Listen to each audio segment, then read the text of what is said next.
Certo. E o Remo, Ferreira, como é que segue essa semana, se preparando aí para esse próximo jogo?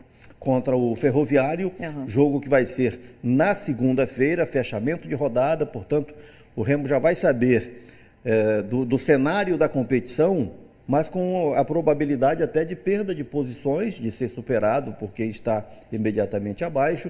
E, independente de qualquer coisa, o Remo sabe que jogo contra o Ferroviário é para vencer ou vencer. O jogo envolve toda essa pressão por resultado, pelos 3 pontos, e depois contra o Aparecidense a mesma coisa. Aí contra o Botafogo, dependendo do cenário da competição, o Remo vai saber se tem que ganhar de novo ou se até um empate pode resolver. Mas são 3 jogos, são 3 decisões para o Remo.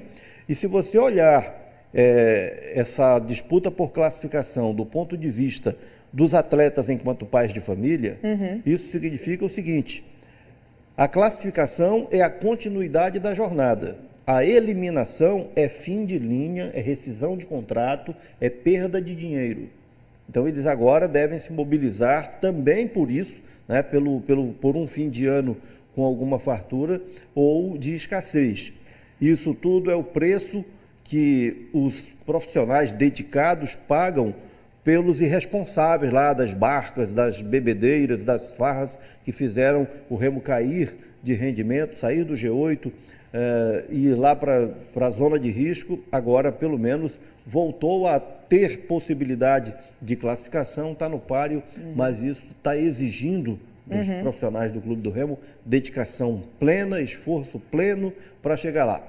Ainda bem que o técnico Gerson Guzmão está contando com todos os titulares para esse jogo contra o Ferroviário, embora o Remo tenha 7 jogadores pendurados com 2 cartões amarelos, o Paysandu também tem 7 jogadores pendurados. Isso é um problema para o Remo, principalmente, que está em jogos de sobrevivência, e que tem o Wendel, ainda hoje aqui no Bom Dia Pará, ele vai ser destacado como o jogador, o mais novo jogador do Remo, zagueiro que o Remo trouxe do Sergipe, e que chegou num momento importantíssimo, porque entre os 7 jogadores que eu falei aqui que o Remo tem pendurados com 2 cartões amarelos, está a dupla de zaga. Marlon e Daniel Felipe, 2 titulares da zaga, estão pendurados. Aí o Remo, no momento oportuno, recebe o Wendel e tem o Everton Senna também recuperado, se colocando novamente à disposição do Gerson Guzmão. Tá certo, então. E quando a gente fala de Remo e Paysandu, não tem como colocar aí em vitrine as torcidas, né?